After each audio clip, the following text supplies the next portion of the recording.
There are many ways to use Diamond Glaze. It's a dimensional adhesive that's water-based.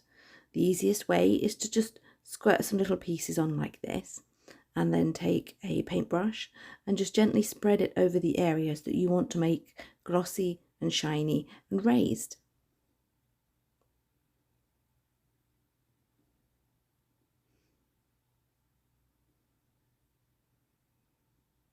Give it 5 or 10 minutes to dry, but you can see how shiny it is now.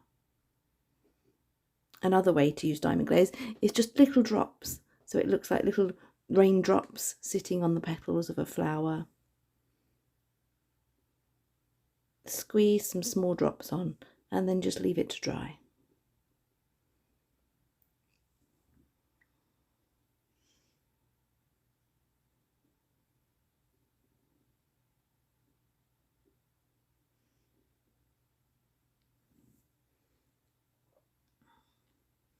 And on this one, we used the first technique to colour in all the little baubles on the wreath.